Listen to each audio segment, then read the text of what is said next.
Hello and welcome to We Could Do It Better. I'm Joe Maple. My co-host Grant Kelvin is coming around in just a minute. It is March 20th. It's 12:30, as always.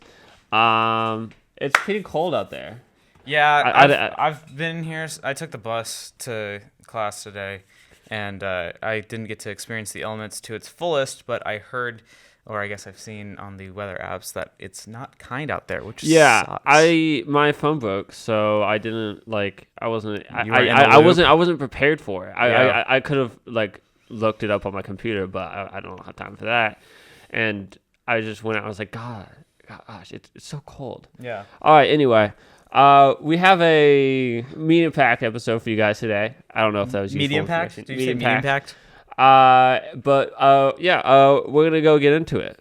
Also, by the way, I know that we're mostly radio, but just for the people on YouTube, yes, I'm going to be wearing these glasses every single week just because of my hype for Daredevil. Yes, Grant is wearing the Daredevil glasses. So, I mean, it's going to look really repetitive, but I don't really Yeah. care. So first of all, in our Multiverse of Movies, the Russo brothers had the Electric State movie, which was featuring Chris Pratt and Millie Bobby Brown, which I saw the trailers for. I'm like, you know what? I'll give that a shot. And then I saw the Rotten Tomatoes score, and it is currently at 15%. I'm like, you know what?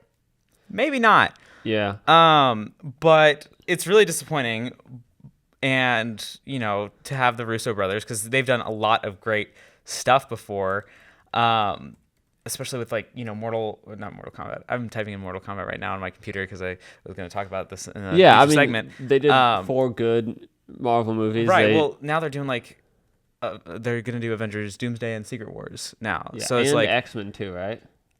I think they're at least overseeing X-Men. Okay. I hope not. But yeah, so that's kind of disappointing. But kind of leading into what I was trying to get at earlier, we did get our first looks for Mortal Kombat earlier, featuring Karl Urban as Johnny Cage. I know you're not into the Mortal Kombat lore as much. I know nothing about Mortal Kombat. So look, I mean, people seem to like it. Yeah. So I mean, personally, me playing I started with Mortal Kombat 10, so I was late to the party. But I mean, also it was before I turned 18, so I still feel like I played Mortal Kombat at an appropriate age. Yeah. But yeah, so Karl Urban will play Johnny Cage. Adeline Rudolph will be Katana, and then Martin Ford will play Shao Kahn, who's the real big bad guy. When's this movie? Do they have a release date? October 24th of this year. Oh wow! Oh, that's kind of late for classic news. It was kind of like a Halloween type movie. So I think the first Mortal Kombat was kind of I think the critics really hated it, but I think I myself as a fan was watching, and I'm like, you know what? This is actually. I enjoyed seeing the fatalities. I enjoyed, because I do the, gore factor that, goes into Mortal Kombat and, whatever twisted way you want to look at it. But I'll just be really excited to see, Johnny Cage, because, I mean, for the most part, Johnny Cage is just a normal dude. He's just, he's an action fighter, but he's just still hyper violent. Yeah. So it'll be really interesting to see if Mortal Kombat 2 gets the same amount of love and hate from critics and fans, or if it'll kind of switch it up. Yeah. In other disappointing news, Saw 11 got canceled. I know you. I've never seen Saw. I have no intention to see Saw. I've seen every single Saw movie. I went to go see also Spiral, from the Book of Saw. And I was like, again, these are this super hyper violent, gory movies. But it was really disappointing because in the last Saw movie, they brought back Tobin Bell, who plays Jigsaw, and he's been the killer. Now this was between movies 2 and 3. No, 1 and 2. I think these were the movies. This movie took place between Saw 1 and 2. So it's just kind of disappointing that we won't be able to see, because there were rumors about certain franchise favorites coming back into this movie, and they were I thought they were at least it was supposed to drop this year. The Saw movie was supposed to come out this year. So I'm quite disappointed that it is getting canceled, but they've 10 never done well. Like, they've never been well received by critics ever. Well, 10 movies is a pretty good run. Yeah. Like there are very few. Well, it's just they've hit cult classic. Like, that's, Okay. It's kind of like, I mean, I think we were just one movie away from Saw taking place in space, if I'm being completely honest. Yeah. Well, You I know? mean, it's kind of. I mean, like the fantastic the Fast and the Furious movies. Yeah. Like those and like it's very rare for movies to have just like a numbered list for that long. Yeah. And not. So they had a good run. I'm disappointed that because I enjoyed seeing the creativity behind all the death traps. So Do you think that Saw 11 will happen within the next 10 years? I think they'll try to bring it back some way, shape, or form. I mean, you could always revive a project like this. I mean, there could be, but also Tobin Bell is getting old. So if you have any intention on making another movie where it's like in between, like before he dies in Saw 3, spoiler alert, then it needs to happen sooner rather than later because he's getting old. Okay. But yeah, you've got some. We have a big rumor for Raven Darkholm for the X-Men movie. We have a rumor that Hunter Schafer is going to play Raven Darkholm / Mystique, which I might have seen in a thing or two. None of my opinions about this are based on her quality, like how good of an actor she is, right? Because people can be really good actors and be like the absolute, like Jesse Eisenberg is a really good actor, but like he was a terrible Lex Luthor, and like that was like none of that was his fault. I did hit the. Okay. Yeah. It's I think it's working well. Okay. But she's 26, and the person who it looks like is going to play.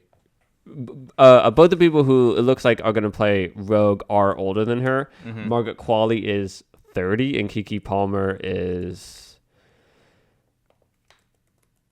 Stand by 31. Okay, but like, so what? Those are all within like 4 years of each other. Yeah, so you could make them look. Well, but here's the thing: Raven is okay. I have a big beef with how Raven was portrayed in the Fox X-Men movies.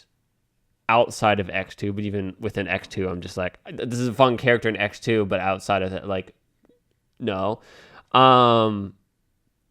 Raven, like taking, like, don't do Mystique if you're not gonna do like the aspects of her and her wife and her child and like how that relationship works, because she also was younger in the movies too. Well, yeah. She doesn't age, but I still think it's weird that you'd have her child be older, like look older than her. That's okay. And because normally she does kind of have the looks of someone in her like 30s or 40s. She doesn't technically age, but like she looks like someone in her 30s or 40s. Yeah, in my opinion, I just think that that's really weird, and that if this is true, that doesn't give me confidence that they're going to do.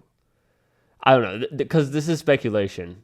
Right. It makes me believe that they're just going to do Mystique from the Fox movies again, and I hope that they don't. I mean, I guess we'll only really know, like, time will tell. Yeah. You know, I'm not really, like, I'm not the biggest Mystique person. So I love Mystique. Whether or not, I mean, I could see Mystique kind of being as of right now, I guess Mystique's, currently being, it's known that she's being cast right now. So clearly she's going to have a big enough role in the X-Men. So I hope to a certain extent, like they do, a pretty accurate comic portrayal. Yeah. But especially if we're doing this on the younger side, I wouldn't expect anything like that from her too soon. And maybe they get to do some weird family dynamic in terms of like how they look like the same age, which I guess like they do kind of now that Rogue's grown older in the comics.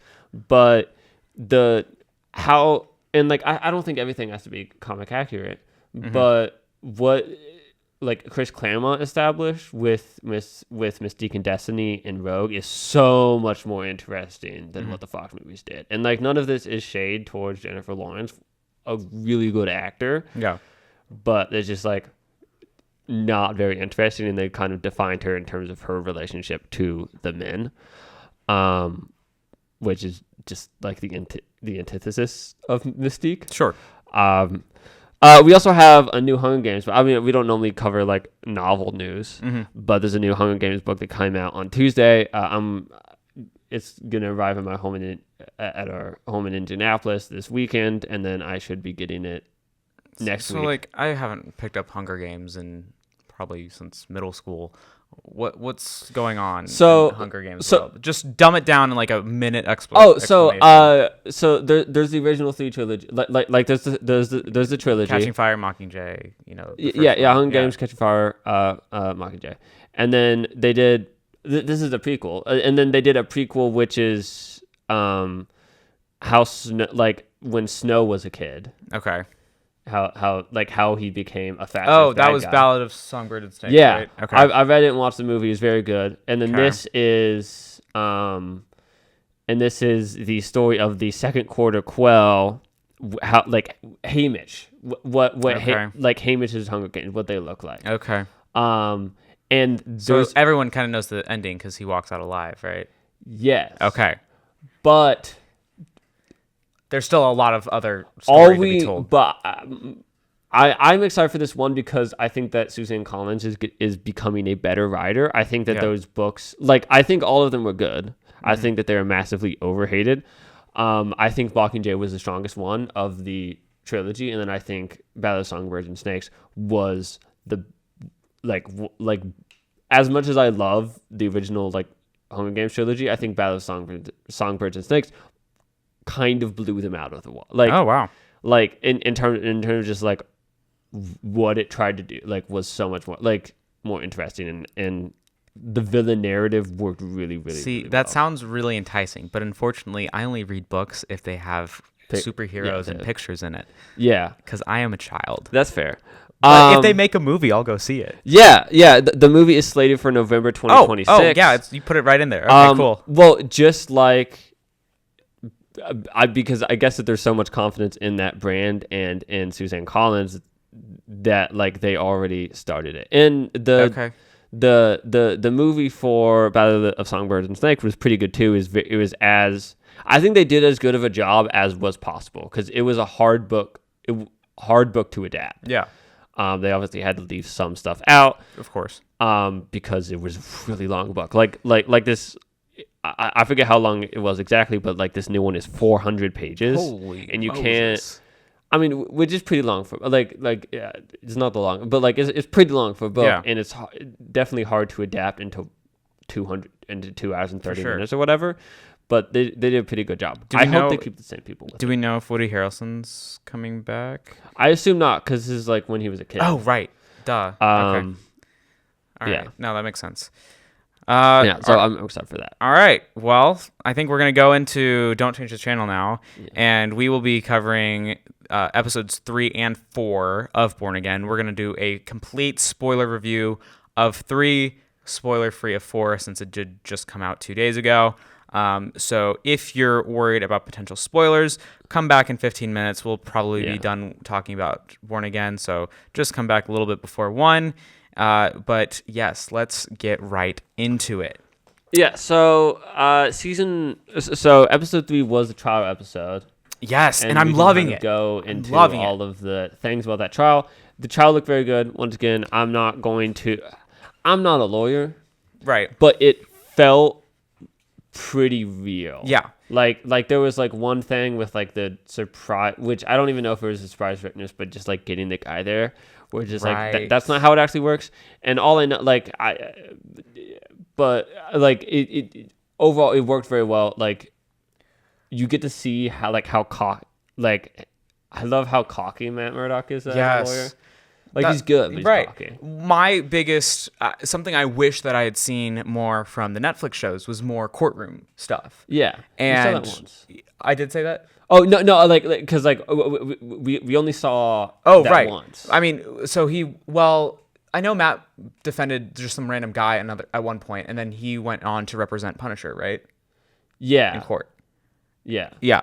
But other than that, I don't think we've seen a lot. So already, we've in the first couple of episodes we've gotten to see him represent Hector Ayala. Yeah, Hector Ayala. And it's been so cool because, like, yes, he is cocky, and nobody likes Matt Murdock in court. Nobody. The judge hates him.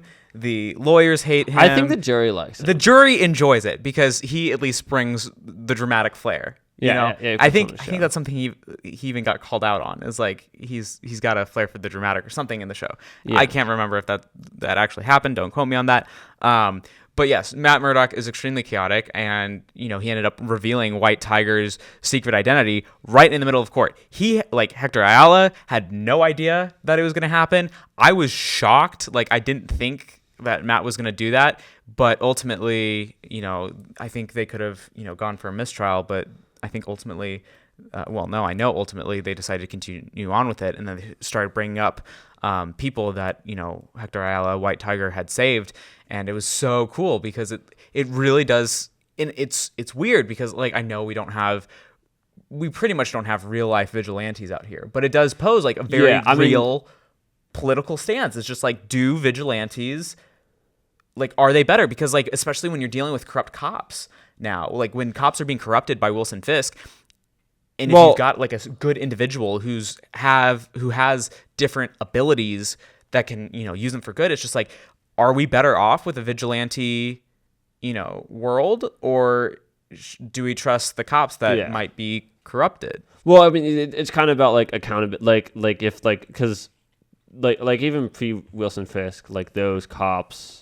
I actually don't think that those cops were corrupted, but like it was more so just like in them being bad at their jobs and being bad people. Yeah. Like being witnesses and right. I don't think they're necessarily corrupt by Wilson Fisk yet. But they are. But they're going to be bad guys. Yeah. But we did get a crazy name drop in court with the Officer Morales. I don't know. I heard a lot of people say that, and it was like, oh, but like, first off, Morales is a very common name. Okay. But Marvel wouldn't do that. Maybe. Like, they have to be intentional with everything they do. Yeah. Well, they also just straight up said, like in Spider-Man Homecoming, they were just like, hey, there's someone who had the same name as the Prowler, and he talked about his cousin. So like I don't know. It's very much being set up. Like, I don't think we're gonna get a Miles Morales introduction in Born Again, but I think they're definitely trying to set up Miles Morales. Yeah, at least there's a young Miles out there in Brooklyn right now. It is a cute nod, and I guess it would be weird if they said that. I mean, Marvel had to approve someone saying.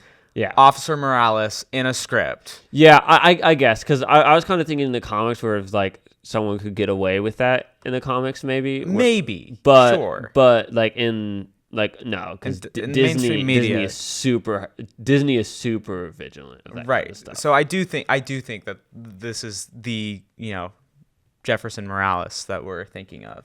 Yeah, but it also like doesn't. It doesn't prove anything. It doesn't have to. It doesn't mean anything. We didn't even see what Officer Morales is or what he looks like, but there is likely confirmation that he is out there. Which of course he's out there. I mean, if we're gonna get a Miles somewhere in the future, might as well start talking about the potential of him for now. Yeah, and I don't think that they're gonna make him come from an alternate universe, because no, that would be. They're gonna raise him right up from 616.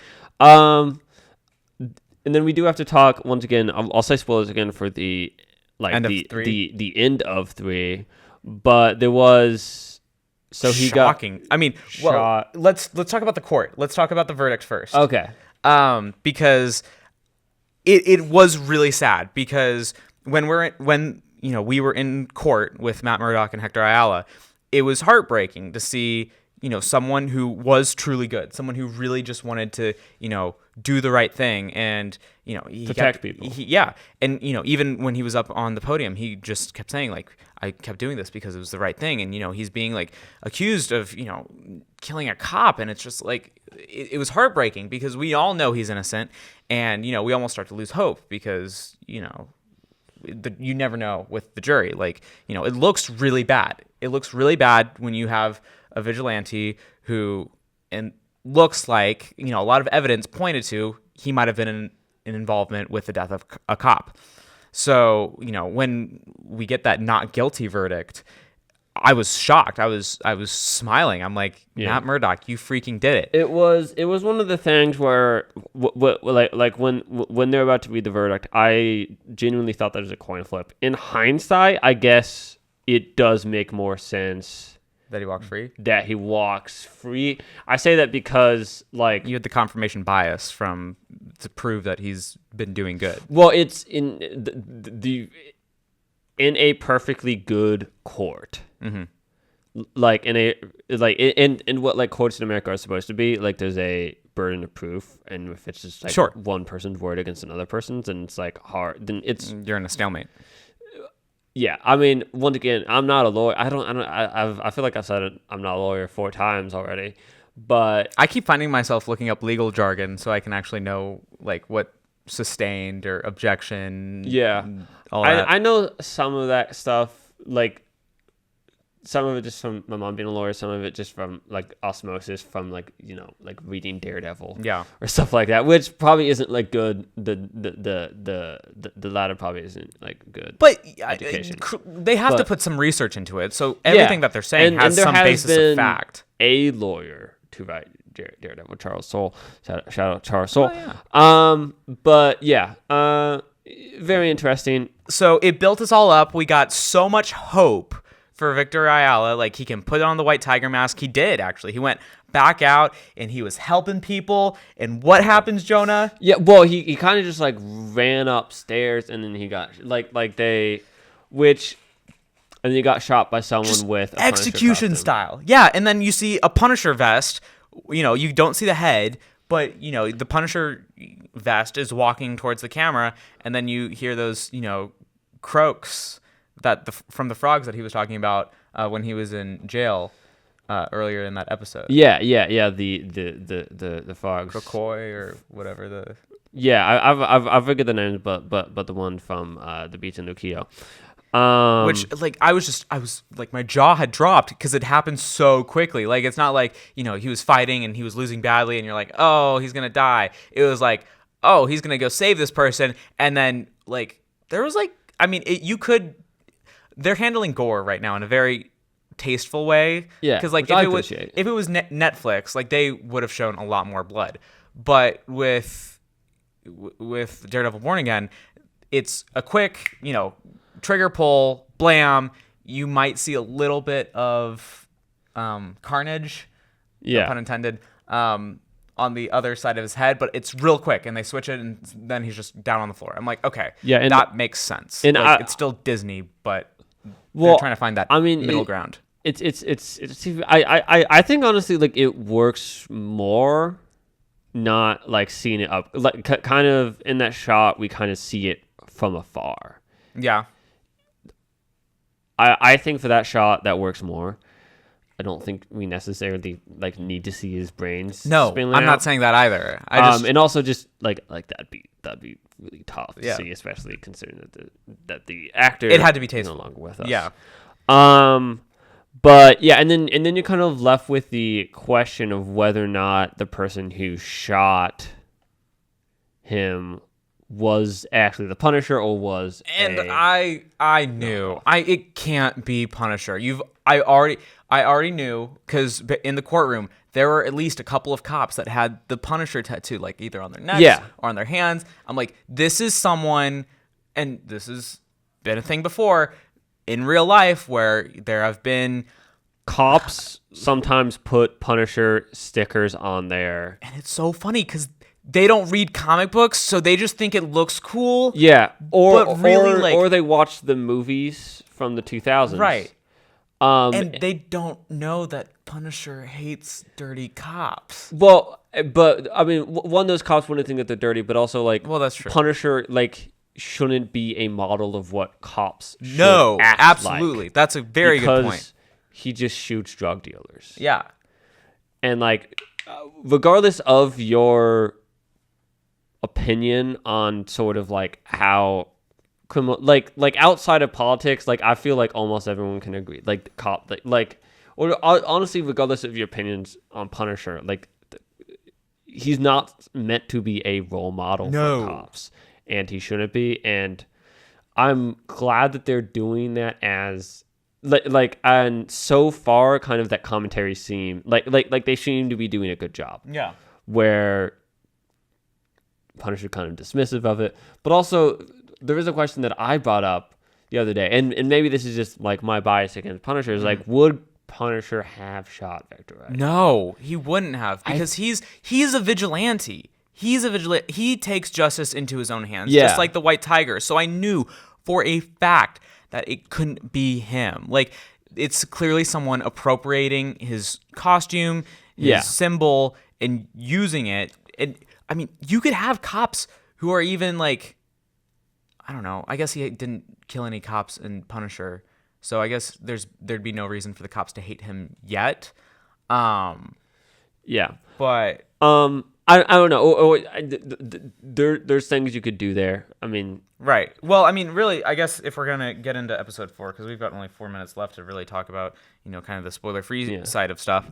But I mean, it did feature. I mean, we got the heartbreaking scene between Matt and Angela, his niece, who just wanted to see the body, and I think both the actress who played Angela and very good job for it. Like sometimes it being on child actors. Excited because she might take up White Tiger. Yeah, which I do like that character from the cartoon. Sorry, I stepped on your heels. I think I did that as well. Sometimes they bring on kid actors and it doesn't work. And I don't know, maybe that actor was 18. I'm not very good at telling ages, but she seemed to be doing a really good job. Yeah. And Charlie Cox also did a very good job. And they don't say it directly, but like Charlie's like, trust me, like that, like you don't want to see that. Right. You don't want that to be the last image of your father. I mean, or of your uncle, because that's what he went through when he was a kid. Exactly. I think he exactly because I didn't realize at first like why he was there. They probably brought him there to identify the body. Because I don't know if that's a thing that lawyers do. But like that's why he would be there. And I think as a kid, like he would have been brought to identify his father's body. Yeah. So he saw that. I think we could. I'm not trying to predict anything right now, but I think this actress who plays would it be Angela Ayala? Would they have the same last name, or would it be? I forget the last name of Tigress in the comics. I think it's Ayala. Okay. Well, if this is Angela Ayala, like you could even get to a point where he could mentor a new White Tiger. That'd be cool. I would enjoy seeing that, but obviously I want Matt Murdock, Daredevil, to go do his own thing and take down crime. And this is going to get into kind of more of the future of vigilantes down the road. But before we're still going to talk about Born Again after 1, because we'll stop talking about 3 and 4 and more about the future in season 2. Yeah. But we did get a really good conversation between Frank Castle and Matt Murdock. Yeah, and I think that was just seeing. I haven't seen the Punisher show just because of my distaste for the brand. Oh, really? Oh, it's at least worth a watch. Maybe. But I'm gonna need to like read a summary because like I didn't get it. But I mean, it is interesting seeing Frank in this position. Well, they have such good conversations too. When you think about the rooftop conversation between Frank Castle and Matt those Murdock, actors have really good chemistry. I mean, every conversation they have is going to be so interesting to watch. And the set photos I've seen where they're walking side by side, you've got Frank Castle in his, Punisher, like very comic accurate Punisher outfit. And you've got Matt Murdock in his pretty comic accurate Daredevil suit. I only say pretty accurate because we're still missing the double D's on his chest. Which I'm sure, like I know Marvel is just like trailing us along and they're like, we're not going to give it to you yet. And I'm mad. I mean, I'm sure we'll probably get that at the end of the season if I had to guess. Because I know, like, everyone's like, where are the double Ds? Honestly, it hasn't come to mind. Right. But I guess before we wrap this up, we should talk about the end. And Matt Murdock is very much getting back into, you got to finally see the cows. He picked up the billy clubs. he's definitely trying to. He's in the process of being, should I say, born again. I will say, I think, and just one more thing, and this really isn't spoiler, but the Wilson Fisk element of this episode, like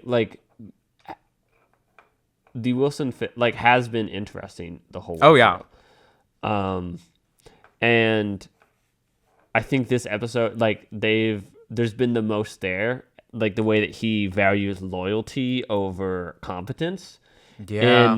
In a way that many in the way that many autocratic regimes do, and in the way that some regimes that try to become autocratic value loyalty over competence. Yeah. And the way that he thinks about everything and just wants to, as another would-be autocrat likes to say, he move fast and break things. Yeah. And he's breaking things. He might be my favorite villain. It's I like the way he's the smartest. He can corrupt people, bend people to his will. He is dangerous. But there's also a lack of vision there, where he doesn't he thinks, yeah, I'm a great crime boss. Mm-hmm. Of course I'll be a good mayor. But he doesn't understand it. He can't just push his way through things. And that's very interesting. And the other element that I think is very fun, and this isn't spoilers. Yeah. I feel in this episode, he gets mad at several people. Yes. And he gets really close. And you think that he's going to... I thought he was going to kill the intern or whatever, the political advisor, or what's the kid? I think he's just the body man. That's a term in politics. He's like a youth outreach type person.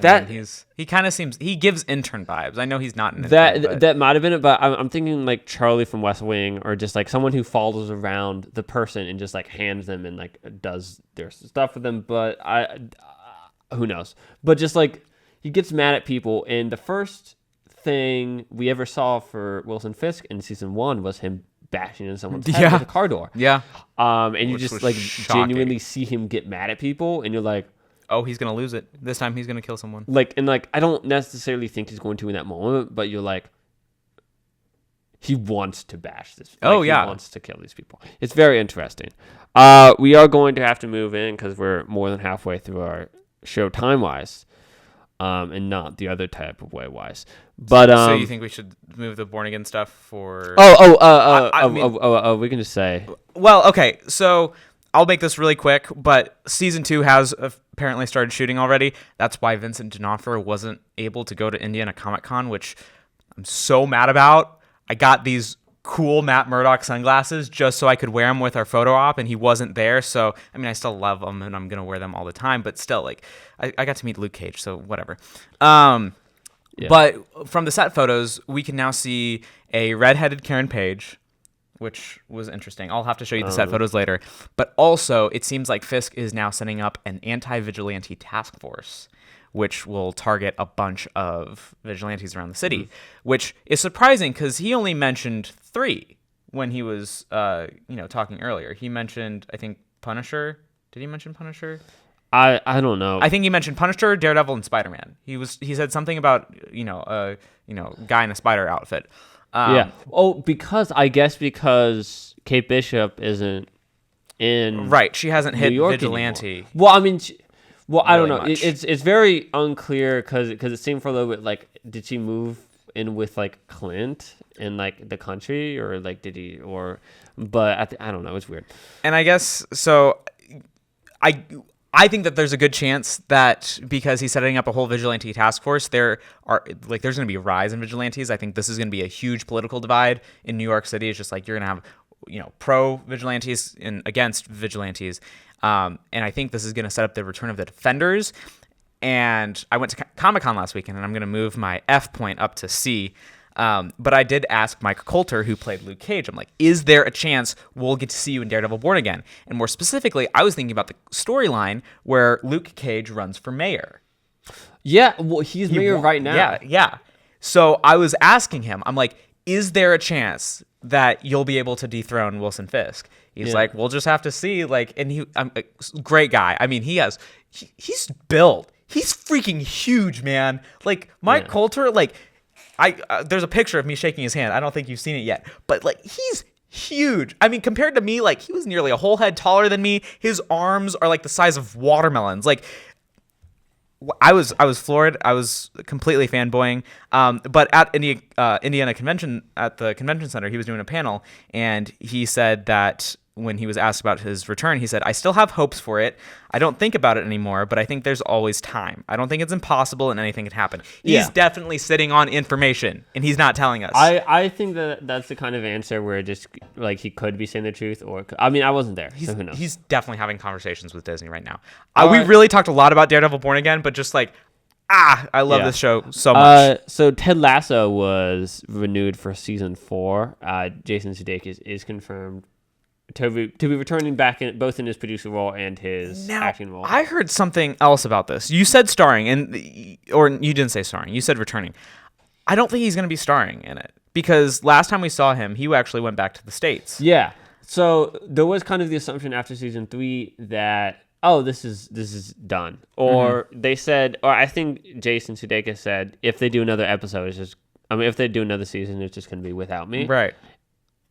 Who knows? Well, I've seen from my sources that this is actually going to focus more on the women's soccer team.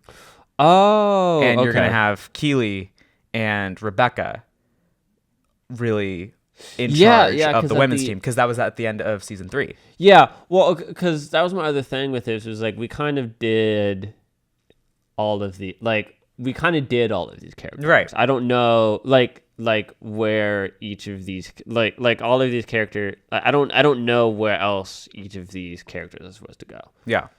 So like I still think we'll get to see the AFC Richmond men's team back at it again, but I think we'll definitely get to see a women's team step up, which will be interesting to see how Keely and Rebecca kind of work together to get the ball rolling. On that. I don't know. I think that's interesting. It'd also be cool to have more of a highlight on women's sports, especially women's soccer. Because there's been a huge rise in it lately, especially with the success of women's basketball right now, and Caitlin Clark being the breakout star that she is. But I mean, especially in the and mainstream media, culture, movies. Yeah. There is still a huge gap there, especially in terms of soccer. Yeah. Amazon Prime show, Amazon Noir. I've heard. Hold on, you need to back that up. You said Amazon Noir. Okay.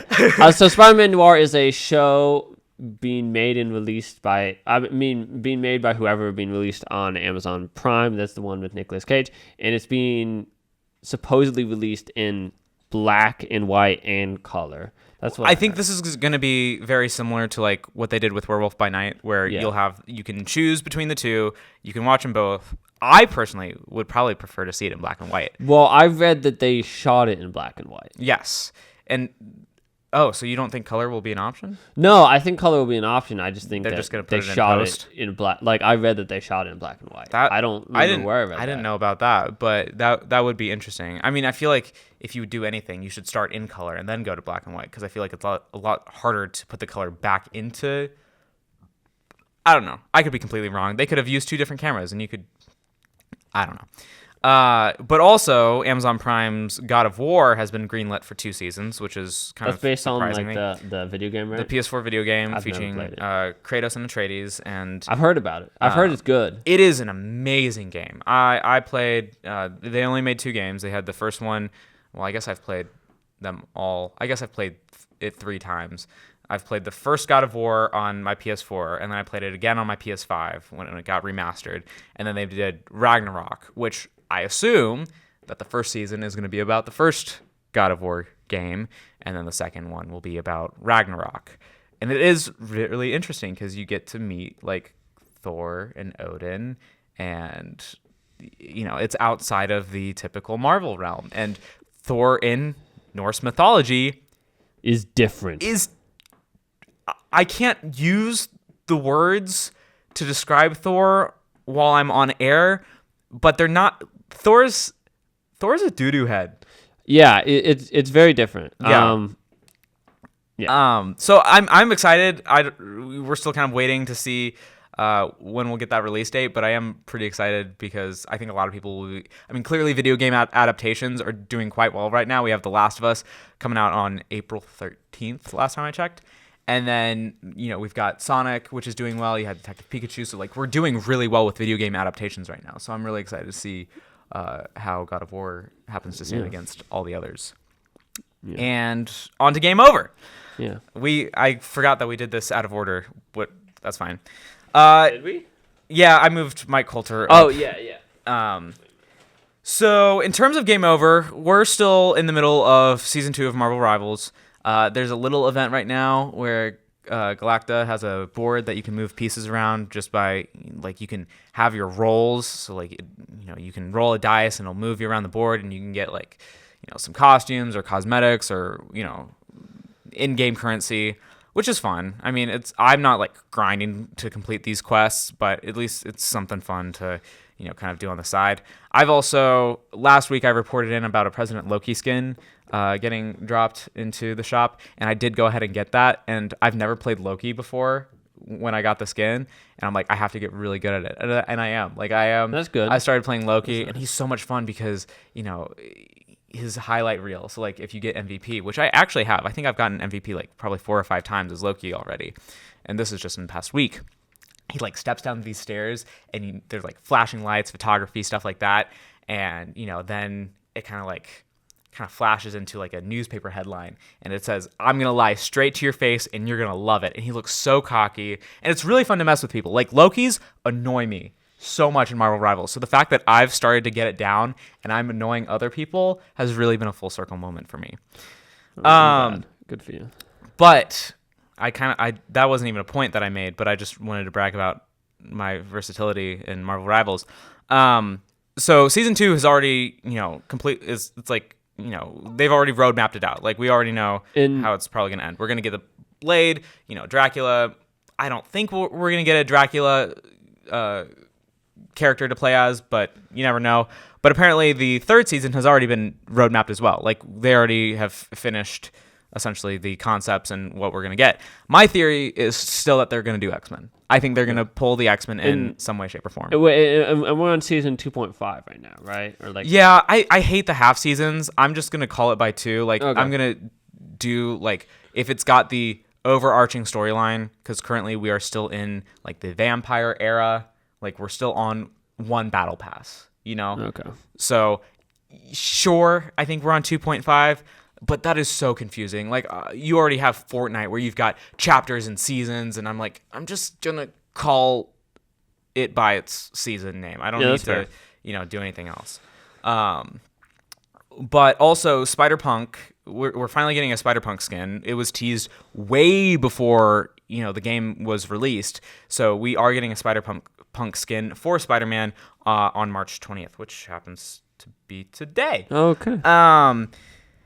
So I said something about X-Men being in Marvel Rivals next because, there was a lot of speculation about whether or not, the leaks were real or not, because it's kind of gone back and forth. At first, we thought they were real. Then Nettie said that they were fake, and now there's a chance that it might be real again. So do you think there's a good chance we're going to get X-Men? Because as of right now, there's a huge lack of X-Men right now. I mean, I hope so.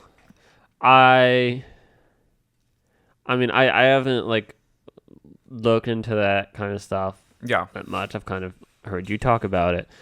But, I mean, I really hope so, just because, like, there's literally hundreds of characters. Yeah. No, I mean, this has the opportunity to be still one of the biggest games. I mean, I feel like the popularity just keeps climbing and climbing and climbing. Like, they're getting new people every day.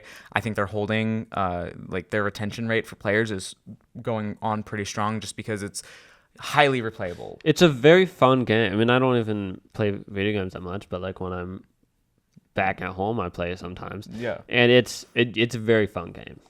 Yeah. So that's kind of it for Marvel Rivals right now. I mean, I'll keep you guys in the loop if we've got any more leaks on heroes that'll come out, or any leaks for the upcoming season, or they'll probably do a couple more events in game that I'll let you guys know about as time goes on. But otherwise, we've actually got news about a game that isn't Marvel Rivals, which is the Skydance's Marvel 1943 Rise of Hydra game. And according to Inverse, they talked to Carrie Payton, who is the voice of Black Panther, and he's confirming that the game is still planning on coming out in 2025, even though we've only gotten one trailer. But he said that there's a possibility of it hitting around Christmas. That's cool. So that game seems interesting, kind of like a send up of like the Christopher Priest Black Panther thing. Yeah. I hope they do that. That'd be a cool, interesting thing to do, and hopefully we get to punch Nazis. Yeah. I think we're gonna do a whole bunch of whatever. Yeah, no, I know what you mean. All right, so we're gonna move on to Comic Corner. This was announced, I believe, yesterday. So Mark Waid, the writer of co-writer of Kingdom Come, a writer of the best Flash run, of Absolute Power, he did Fantastic Four. I mean, he's done a lot of if you read comics, you know who Mark Waid is. Yeah. He wrote a lot of Avenger. I mean a lot of he wrote Tower of Babel and Justice League for a while. He's writing Justice League Unlimited right now. He wrote Superman Birthright. Okay. A lot of stuff, and a lot of probably Marvel stuff I've missed, and some that. But he's going to be writing what he calls his dream project, the new history of the DC universe. Oh. A couple things about this. Mark Waid, if you guys don't know, is assume that he knows the most about DC Comics more than any other person alive. I think at one point, and I heard this as hearsay, that he had read at one point he had read every DC comic. That's impressive. Yeah, I feel like you're just a couple issues away from doing the same thing, though. No. I have barely scratched the surface, and I don't want to read every DC comic. I want to read every Doom Patrol comic. I don't want to read every DC comic. Okay. I want to read. I'm only 20. I'm not 21 yet, and I want to just read other. I like reading. I mean, not that Mark Waid doesn't read other stuff. He's also has been a chemist, I think, in the past. What? That is so random.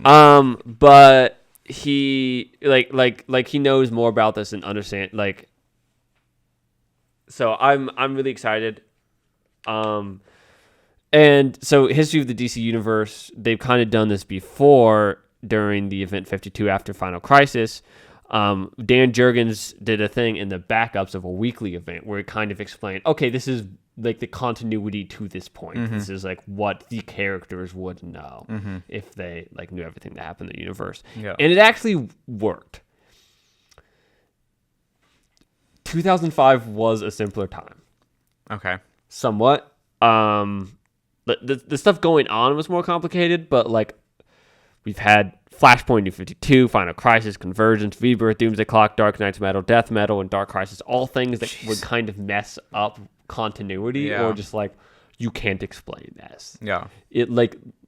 I read Final Crisis 1.5 times. I don't know how to explain it to you. Yeah, don't need it to be explained to me either because I'm already super deep in multiverse and time travel. But yeah, if anyone can... If anyone can simplify this and make this cohesive, because right now we've kind of been in a state of everything since 2016 has happened. Stuff before then, has it happened? I don't know. Maybe. It's up to the writer or the reader, I guess. Yeah. And is that okay? Is that good? Maybe. Who knows? I think it kind of gives less weight to your stories if stuff doesn't matter. Mm-hmm. And then I do think there are three big question with this, two small questions and one big question. Did the New 52 happen?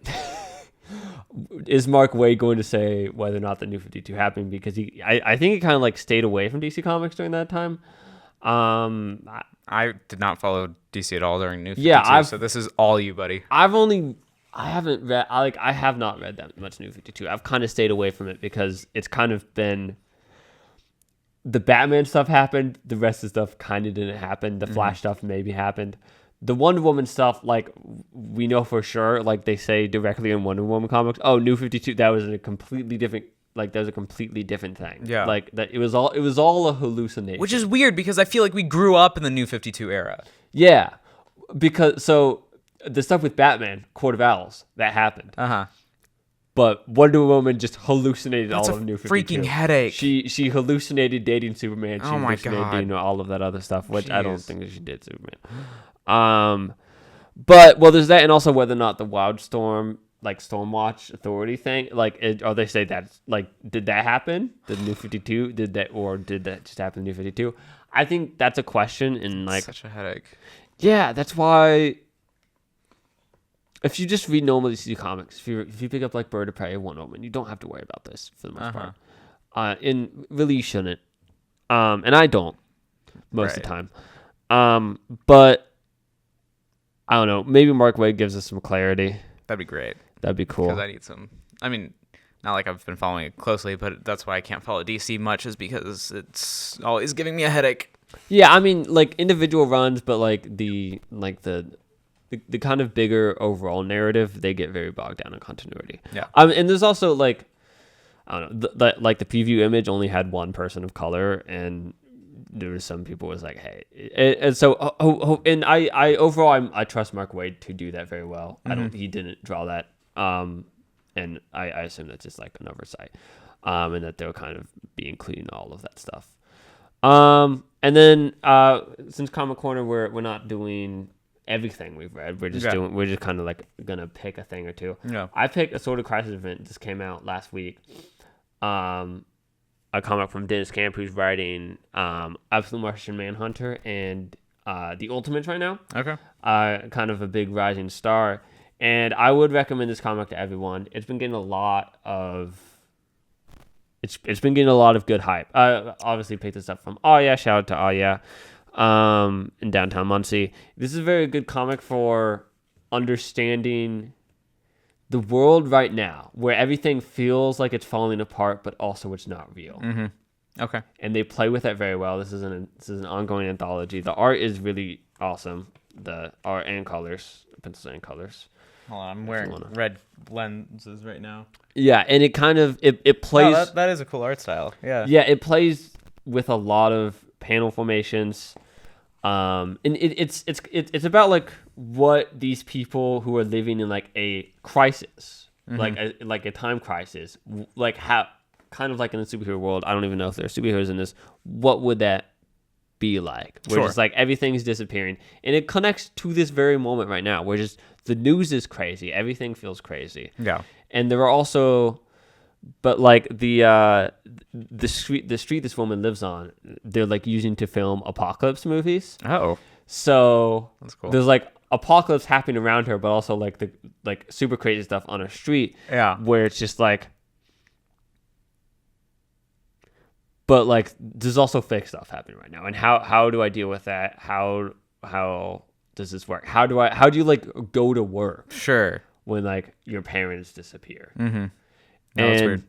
I don't know. It's very interesting. It's an anthology, apparently, which is kind of weird because at the end of the episode, it didn't, or at the end of the issue, it didn't fully end. Yeah. Or like it didn't really have a resolution, but maybe that'll get resolved in the future issue. I would recommend this right now. It is the perfect comic for this moment. Yeah. I think right now. Before we step into main event, I did have a point that I forgot to put down, which. We loved Creature Commandos, Yeah. And over the weekend, I did get to meet Sean Gunn because for the second time. I actually met him two times at Comic-Con, actually. So I've met him three times officially now. First time was PopCon back in 2023, and then I got to meet him twice over the weekend. And the first time I found this cool GI Robot poster that says, I want you to kill Nazis with me. I'm like, all right, that's pretty cool. So I took him, and he thought it was so cool. He took a picture of it, and I think he might have sent it to James Gunn. I don't know. That's cool. But then he signed it, like cheers to the Tin Man, and very cool. But I asked him, I'm like, so how far along are we in Creature Commandos season 2? He's like, not far at all, unfortunately. But then I did ask him, what are the odds of getting someone like G.I. Robot in live action? He's like, probably 50-50. Like he made it seem like those are really good odds in my That's mind. A very like, unconventional answer. I know. Like it wasn't like a wait and see. It was like a 50-50. So, I told him that you and I do this radio show, and like I wanted to see if he could, give me something good and juicy. And so, so we've got, there's a 50-50 chance that we might see the Creature Commandos show up somewhere down the DCU road, which would be amazing. Yeah. But that's yeah, cool. that's kind of all. So if you want to, we got 5 more minutes for main event, which will be really interesting because I've been kind of thinking on this for the duration of the show. If those of you who aren't aware, so the question is which Marvel characters will be fit for each part of the Lantern's emotional spectrum. And I had it all written down on my phone, but my phone's not working anymore. Okay, right. Well, I've got my red. Okay, who's your red? Hulk. Hulk has to be red. Orange has to go to Rocket. I think Rocket being because orange is greed, right? Yeah. So sorry, I should probably say that red is anger. Red is anger. Orange is greed. Yellow is the command of fear. Yellow is willpower. I mean, sorry. Yellow is command over fear. Green is willpower. And I'm gonna do an obscure one for yellow, Grim Reaper. Okay. Yeah, and then green, I'm gonna go Stephen Strange. Okay, Stephen Strange. Okay, let's stop there. All right. Blue is hope. Indigo is compassion. Violet is love. Black is death. White is life. Okay, so wait, was there pink and purple? It's violet and indigo. Oh, violet and indigo. Indigo is compassion. Okay, so I think for rage, I think I had Wolverine. Wolverine would be good because of his. And there's someone else. There's a lot of angry characters. Yeah. For yellow, I had Magneto. His command over fear. That's good. I can see that. I can see that because this reminded me of in Blackest Night when they give coolest thing. One of the coolest things they ever did with Scarecrow is make him a Yellow Lantern in Blackest Night. Okay. I think Magneto would also basically work like a Yellow Lantern. He is the most powerful. He just makes everyone super afraid. Yeah. Orange Avarice. I think I could just say stick with X-Men characters and say Sebastian Shaw. I think Wilson Fisk also works for Orange. Yeah. But I mean, you know what? I'll challenge myself to just stick with X-Men characters, and I'll say Sebastian Shaw. The I mean, I was thinking real grand scale, and I guess I still can, but yeah, I can see that. So what's your green? Green. Oh shoot, I forget. Yeah. Okay. Let's see if I remember as we go through. What's your blue? What's your hope? Spider-Man. Yeah. Peter Parker. So? Oh yeah. But he. Go on. Hit me with your argument. I can tell you why Spider-Man is gonna be hope. But I don't know. I guess. Okay. I have never seen another character who gets knocked down so many times, has the most soul-shattering occurrences, and he always gets back up. He's always smiling, and he's always trying to do the right thing. If that's not hope, I don't know what is, Jonah. I guess. I also had on my phone written which characters in DC have played each of these, and maybe this would give us more clue. But once again, and this is my 5th time saying this because it's really annoying. My phone is broken. I should be getting. I'm getting my phone fixed. And then what about compassion? I'm gonna do Deadpool. Okay, but actually. Probably actually. See, I was struggling with that one. The first one that came to mind was Squirrel Girl for whatever reason. I haven't read enough Squirrel Girl. But I think I would have to give it to Jeff. Jeff? Yeah. Oh man. Sorry. Sometimes I think about how cute Jeff is. Yeah. Oh shoot, and then Violet is love, which is different from compassion. See, that's really hard. I don't know a love one. I don't think I've got one for love. I think Scott Summers fits for love. I could see that. Because he just he one or Nightcrawler. I think Nightcrawler works for I think my pick is Nightcrawler for compassion. I'm remembering what I had. I think a Nightcrawler for compassion. Ms. Marvel. And Actually, I would put Ms. Marvel down for love. for love. Mm-hmm. That works. It's just of the fangirlness. Well, and just like how much she loves her family and Yeah. yeah.